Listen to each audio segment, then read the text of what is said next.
This is the newly revised Buyer Representation and Broker Compensation Agreement, C.A.R Form BRBC, revised 1225, and this is the version that we're using going into 2026, and I will walk you through it. I'll show you how to fill it out. I'll show you what has changed on it. Now, keep in mind, it is California state law that you must have a representation agreement signed with your client as soon as practicable, but no later than the time that you draft an offer. And it can be this form, the BRBC, or a comparable form. Let's start at the top here. In this bundle, it begins with a disclosure regarding real estate agency relationship. And on page 1, we'll just put the buyer's name, the buyer will sign, our info, we sign, and we move on to page 2. There's nothing to do, so we skip it. We go down to page 1 of the actual representation agreement. We put the date that we draft this form, the name of our buyer here. This is new. They just added this to this revision. If buyer's a corporation, LLC, or partnership, check this box right here. Grants, the name of your brokerage. Then we come down to representation, and this has changed too.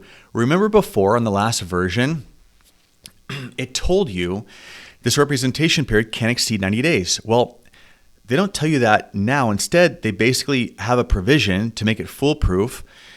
And it says that this representation period will end, effectively expire, at 90 days, or the ending date you have here that's less than 90 days, whichever's sooner. Because if you put more than 90 days by accident, this self-corrects automatically for you.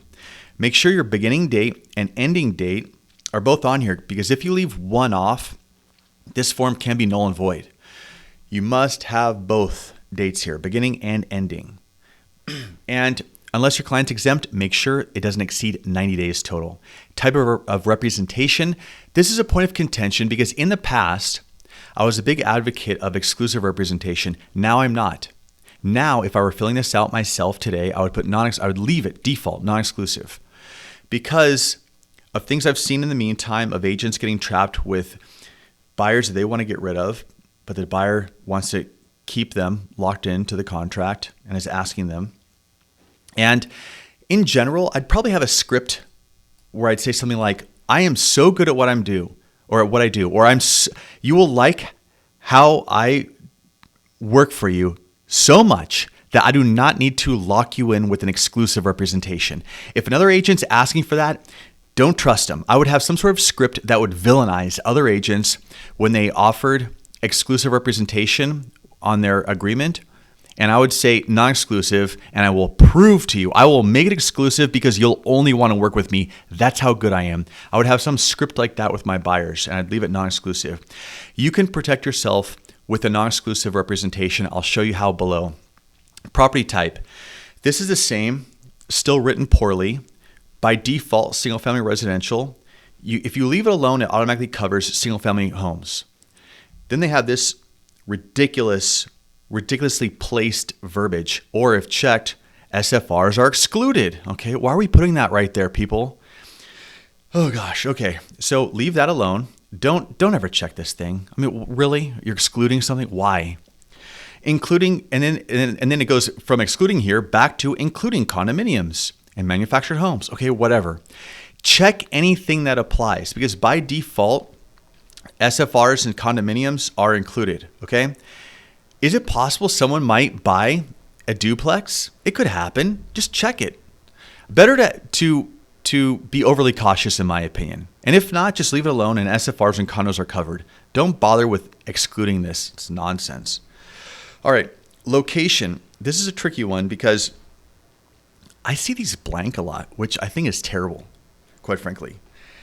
And shame on me, I forgot to put the check mark in this checkbox.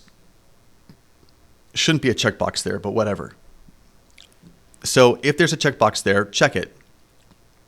And I put Orange County. Why? Orange County is relatively small, whereas somewhere like LA County is huge. So here's the trick with the location. You want to cover a large amount of geographic space, but not so large that it makes it unreasonable. Because if a buyer got mad at you or wanted to wiggle out, they could say this form is unenforceable because the agent put something that they could not reasonably service. They put a geographic area they cannot reasonably service. They wrote Southern California, or they wrote California, or they wrote San Diego, Orange, LA, San Bernardino, Ventura counties. That is not realistic. You're not driving through multiple counties, hundreds of miles, to properly service your client. So put a bunch of cities, put a county. If the county is not gigantic, you get the idea. You just got to keep it reasonable. You don't want to be excessive. That's the important part. Additional description. You know, if you're doing this just for a single property, you could write this in here. If your representation agreement applies only to one property, write it in there. Buyer preference and priorities, waste of time. Unless you're billing your client by the hour, don't spend your time wasting your time with this sort of nonsense. This right here, property is excluded from representation. Why would you do that? Well, here's a really good reason. If you are inheriting a client that was recently in a representation agreement with another agent, well, that agent has a list of properties that they have a right to commission, right to representation. Because if they showed a few, let's say the former agent showed 3 properties, well, that former agent's entitled through this continuation clause that we'll come down to down here. And so that should be discussed up front. So you put an exclusion of what that former agent is entitled to. Aside from a former agent's relationship and the properties that they have a claim to, I wouldn't bother with this. All right, now compensation, the important part.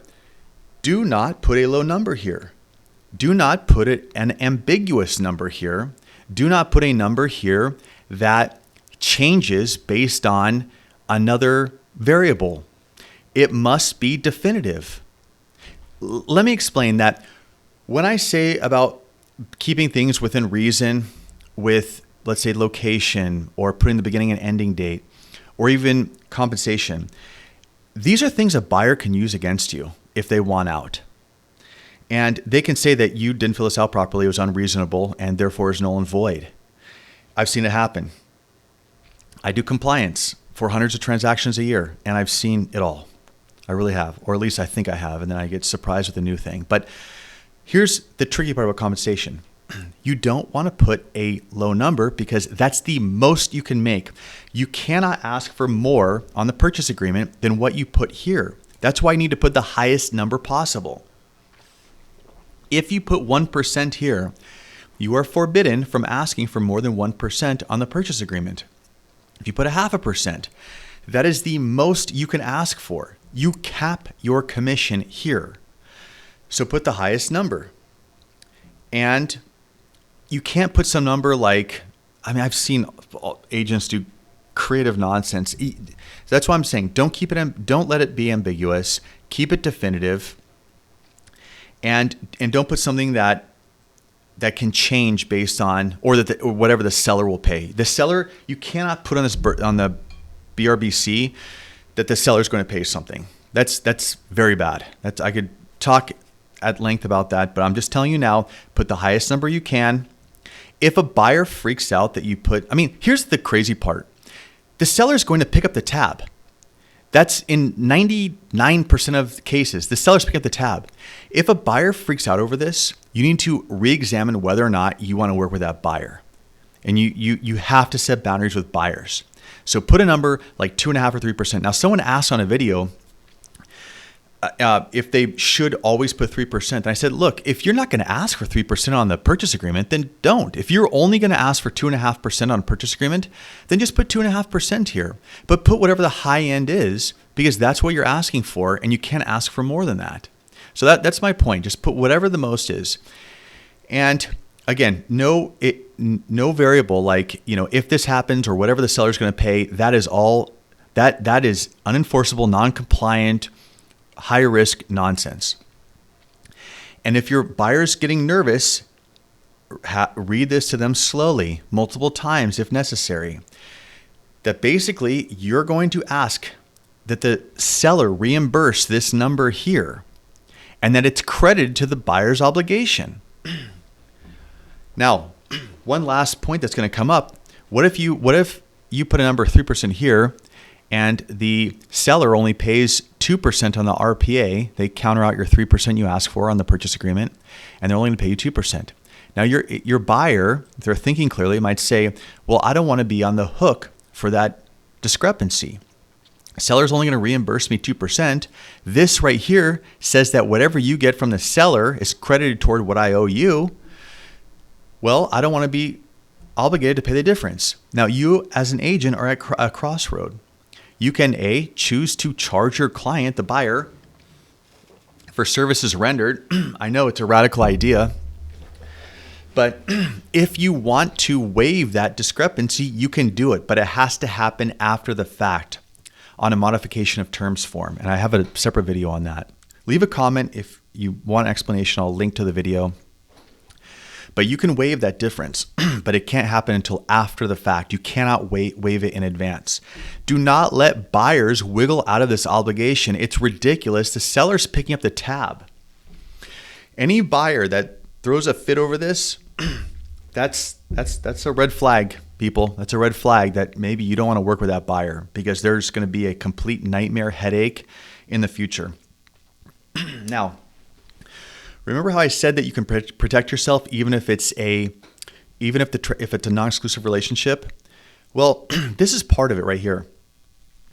You can put a 90 calendar day continuation period that if this agreement's canceled or even just expires naturally, that any property that you've been involved with, and it's like a showing, for example, you still get to represent that client after the fact. You still have a claim on representation and the commission. So put 90 days here, people. Put 90 days right there. See this line right here? This is new. Oh, I should say that this is new verbiage right here, but it just reinforces what I just said. Ultimately, you want to know the bottom line? Put the largest number you can here. I've seen people put 180 days. Can you believe that? All right, and then this right here, ignore this. I just did another video on this RAD form. This form is just absurd. It's garbage in my opinion, and there's no use for it. It's just something that I will not incorporate into required forms at my brokerage. I have a whole separate thing on it, so I say ignore this. Just ignore this line. This line's new, by the way. All right, cancellation. Cancellation is effective upon one party of this notifying the other immediately upon receipt. Exclusive, you have this 30 days built in. But if you do exclusive cancellation or exclusive representation, and you want to shorten it up, you can do that here. Like, let's say you're adamant about exclusive and your buyer pushes back. They don't want to do 30 days. All right, well, check this box and negotiate a shorter time period right there. And this right here, I would just leave alone. Oh, this is a poison pill, by the way, that I want to warn you about. This right here, buyer does not have sufficient funds to pay broker. This is a non-starter. This is the danger zone. This is insanity. Do not work with someone that doesn't have money to pay a commission, that's buying an asset that costs anywhere from hundreds of thousands to millions of dollars, and they can't afford to pay for professional services rendered. And like I said before with the commission, the crazy part is they're likely not even paying it. It's coming out of the seller's pocket. Don't you dare ever check this box. It's crazy that this is on here. It's nuts. I cannot stand this. This is an absolute poison pill. Should be avoided at all costs. If someone cannot make a commitment to pay you, in which there's a 99% chance they won't even be paying you themselves, do not work with that person. Just to not go on, do not work with that person. All right. We've done most of the work on this representation agreement now. We carry on here. This is all boilerplate verbiage. Now, I should have mentioned this before. See this paragraph column right here? This is just the background or unabridged, let's call it the fine print of all the terms above. You have this grid kind of matrix where you fill this out, and then down here is just an explanation if you want more information. They all correspond. This all corresponds to everything up in that grid format that we were just going through. All right, we're going through it. We're going through it. You can just read it all if you want. You can read it all if you're having trouble falling asleep. And if you're doing exclusive representation, it requires a second set of initials right here. Again, I now lean toward non-exclusive representation. If your buyer is an entity, a living trust, a corporation, LLC, you get the idea. Check this box, put the name of the entity, put the name of the individual, Jane Smith, Jack Smith, whatever. Put the individual signer's name there. And then, of course, they're going to sign down here. You're going to put your information here. There's a second section here if there's more than one agent. By the way, if you're collaborating with another agent that's at an outside brokerage, check this box. And that's the ABA form, incorporates another agent from another brokerage. Okay, that is it. That's 5 pages of the BRBC. Now, believe it or not, this is a 14-page bundle. We're only on page 8, but this other stuff I'm going to scroll through quickly. Buyer's Investigation Advisory, BIA, all good stuff to know. We're all trying to protect ourselves in this highly litigious society, so we have all these disclaimers, disclosures, advisories. Broker Compensation Advisory spells out compensation. This is all stemming from the NAR settlement. Possible representation of more than one buyer or seller. Yes, we've seen this form. This is just where either your client's signing or your client and you are signing. We're almost done. California Consumer Privacy Act Advisory. You're going to have your client sign. That's it. 14 pages. Easy. If you have questions, please leave a comment and I'm happy to answer them. Thank you for watching.